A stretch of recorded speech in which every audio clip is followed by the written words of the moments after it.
কি ভেবে আমাদের বাড়িতে ওই বউ ভাতে তত্ত্ব পাঠিয়েছো, হ্যাঁ? যে আমার ছেলেটাকে হাত করবে, তারপরে ওর ঘাড় ভেঙে তোমাদের সব শখ আহ্লাদ পূরণ করবে। ও আমি বেঁচে থাকতে এসব হতে দেবো না। কি ভেবেছেনটা কি আপনি? আমাদের টাকা পয়সা কম থাকতে পারে, কিন্তু যথেষ্ট আত্মসম্মান বোধ আছে। আরে রে রে রে রে, কোথা থেকে এসছে আত্মসম্মান? ওই হাবাতে আমার আত্মসম্মান সব জানা আছে আমার। কাকিমা, তুমি কাকে কি বলছো? একবার ওকে ভেবে বলবে না?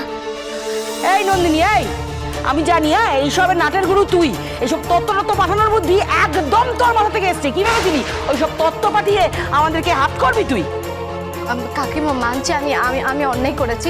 তুমি আমার কথাটা একটু শোনো, শান্ত। এই কি শুনবো, কি শুনবো? তুই এসে আমার কাছে নিয়ে এসে বলবি আর আমি সেটাতে রাজি হয়ে যাব? আমাকে না তোর কাকু পাসনি, হ্যাঁ? তোকে আমি আজ থেকে চিনি না, আর তোর চালাকিও আমি খুব ভালো বুঝি। আমার মুখ খোলাস না কিন্তু, ওসব তত্ত্ব না তোর কাছেই রাখ।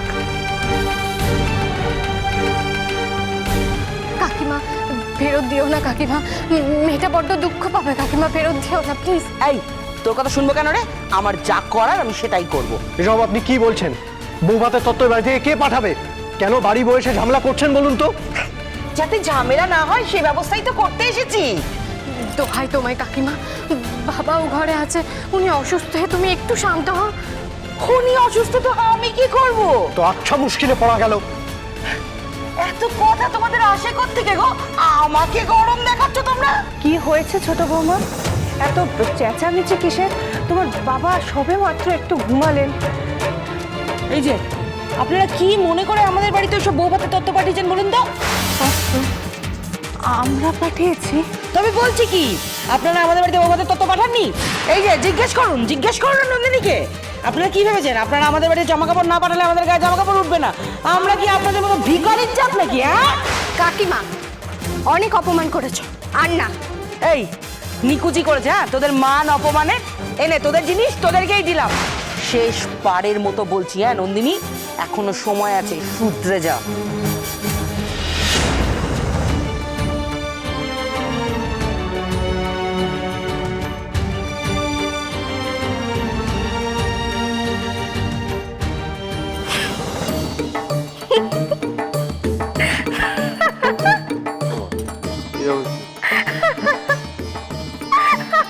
নন্দিনী, উনি এত অপমান করে গেলেন আর তাও তুমি এখন হাসছো? নন্দিনী,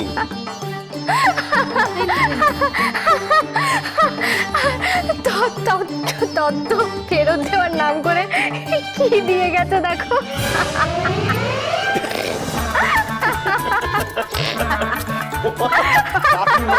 মাথা স্কুটা পুরোই দিলা। দিলে কিনা জানি না, তবে আমি কাকিমাকে খুব ভালো করেই জানি। কাকিমা ওইসব শাড়ি গয়নার ওপর একটু বেশি লোভ আছে, প্রাণে ধরে তত্ত্বগুলো আর ফেরত দিতে পারেনি। কোথায় তত্ত্ব ফেরত দেয়নি? এই তো দিয়ে গেছে রুমালটা। হ্যাঁ,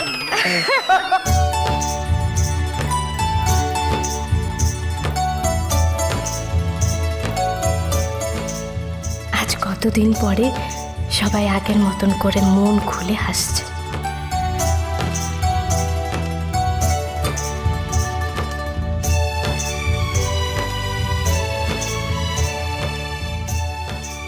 তুমি সত্যি ওদের তত্ত্ব পাঠিয়েছিলে ছোট বৌমা? হ্যাঁ আমি পাঠিয়েছিলাম। আসলে আমি চাই না রূপসা কষ্টে থাকুক। আজ যদি এ বাড়ি থেকে রূপসার বিয়ে দেওয়া হতো তাহলে তো সব আচার অনুষ্ঠানই করা হতো, কিন্তু রূপসার বিয়েটা এমনভাবে হয়েছে তাই এসব কিছুই করা হয়নি। আমি চেয়েছিলাম যদি একটুকু করে রূপসাকে একটু খুশি করতে পারতাম, তাই। ভাগ্যিস নবাবটা বাড়িতে নেই, নইলে কি থেকে কি করে বসতো। না না, ও যখন নেই তখন আর ওকে এইসব কথাগুলো বলার কোনো দরকারই নেই। হ্যাঁ, না বলাই ভালো। সেই আর নন্দিনী, তুমি যে রূপসার বাড়িতে মানে ওদের বাড়িতে তত্ত্ব পাঠাবে সেটা তো আমাদের বাড়ির কাউকে জানাতে পারতে বলো। আমি জানতাম দাদা ভাই। হ্যাঁ, কি তুমি জানতে নীলিমা?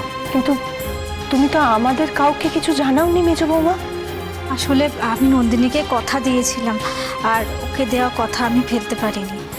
এছাড়া রূপসারও আনন্দ হবে ভেবে আমি আর কাউকে না মানে ও এই জিনিসপত্রগুলো কেনাকাটাই বা করলো কোথা থেকে, আর এতগুলো টাকাই বা পেলো কোথা থেকে? ওগুলো মেজদি ভাইয়ের। আমার বড় অর্ডারটার জন্য যে থান এসেছিল, ওই থান কেটে কেটে ও শাড়ি আর পাঞ্জাবি বানিয়েছে। কাউকে কিচ্ছু কিনতে হয়নি। তোমরা কেউ ওই ছোট্ট বোনটাকে ভুল বুঝো না। না না, নন্দিনীকে ভুল বোঝার কোনো প্রশ্নই নেই।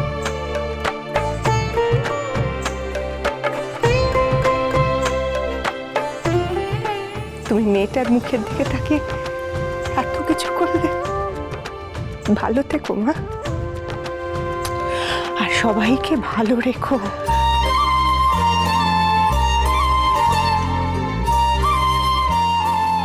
ভালো থাকা মন্দ থাকা তো চলতেই থাকবে মা, কিন্তু এই মুহূর্তে আমার একটাই চিন্তা, বাবাকে হাসপাতালে ভর্তি করার টাকা কোত্থেকে আসবে।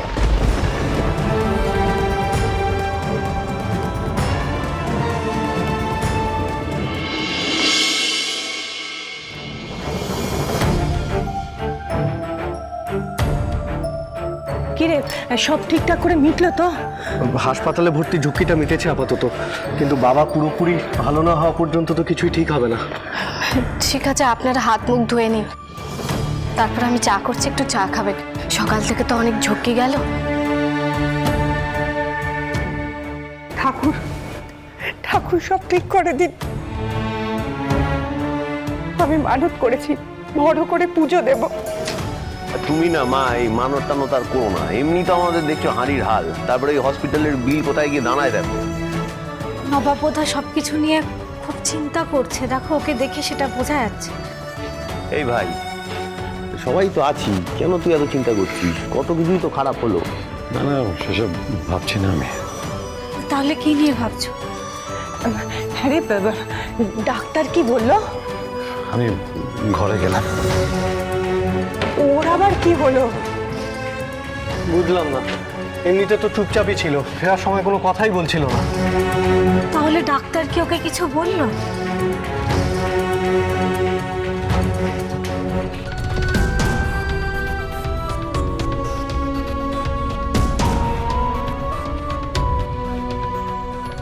ডক্টর কি বললেন নবাব? নবাব, আমি কিছু জিজ্ঞেস করছি আপনাকে। কি হলো, আপনি কিছু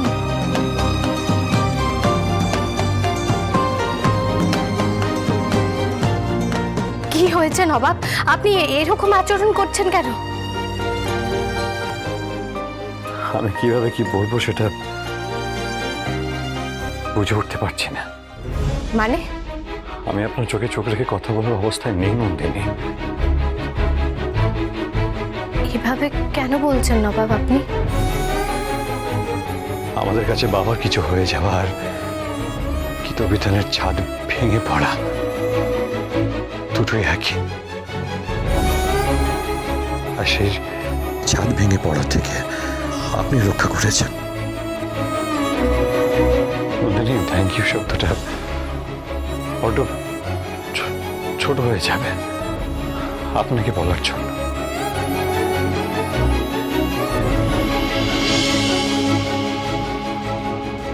কিসের জন্য থ্যাংক ইউ বলছেন নবাব? আমিও তো সেই ছাদের আশ্রয়ে ছিলাম, আছি। আলাদা করে আমি কারোর জন্য কিছু করিনি নবাব। আমার মাথার উপর ছাদটুকু বাঁচানোর চেষ্টা করেছি। আসলে এমন নয় যে আপনি এরকম প্রথমবার কিছু করলেন। আসলে আমি আপনাকে ঠিক বুঝে উঠতে পারি না। এক এক সময় মনে হয় আপনি কাছের, আমি আপনাকে চিনি, বুঝি। পরের মুহূর্তে মনে হয় আপনি অনেক দূরের। কখনো কখনো মনে হয় আপনি আমাদের সেই বিশ্বাসের, সেই ভরসার মানুষটা। আর ঠিক পরের মুহূর্তে মনে হয় আপনি রূপসাকে উস্কে ওকে পালিয়ে বিয়ে করতে রাজি করিয়েছেন, ওকে বিপদের মধ্যে ঠেলে ফেলে দিয়েছেন। নবাব নন্দিনী।